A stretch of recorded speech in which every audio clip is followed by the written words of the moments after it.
Now to a THV-11 morning original. These are stories you won't see anywhere else. Now, according to government figures, about 25% of homeless people suffer from a serious mental illness. And that's much higher than the general population, which is about 5%.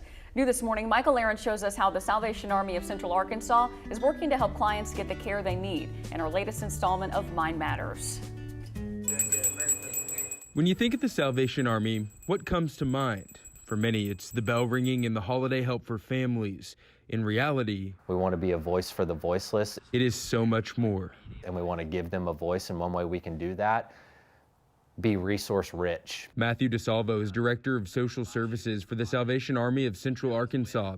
He oversees everything from the food pantry to rent assistance and the shelter program for people experiencing homelessness. We're just trying to do what we can to just put the resources in place for them to move forward. One area the Salvation Army focuses on when helping people in its shelter: mental health. We have to have really good, strong conversations through a caring relationship to show that there's a bigger need overarching here. It's not just the fact that you are homeless. Yes, that's a trauma in and of itself, but oftentimes it can be attributed to a mental health issue that's gone undiagnosed or unrecognized.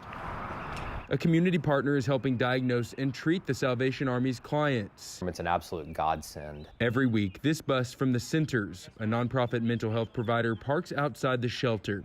Anyone staying there can sign up for treatment and meet with a professional on board the bus, regardless of their ability to pay. It's one of the highlights of what we get to do every week. People are consistently going to mental health treatment, and you can see the thought processes start to change, and that's the biggest thing. He says those changes can lead people out of difficult patterns and down a path of progress. The Salvation Army hopes to expand its mental health services. DeSalvo says they want to have their own provider who can help anyone who comes through the doors, homeless or not. Such an important conversation that Michael's been doing. We thank him so much for these Mind Matters too. And again, it's something we don't always think about, but we really, really need to.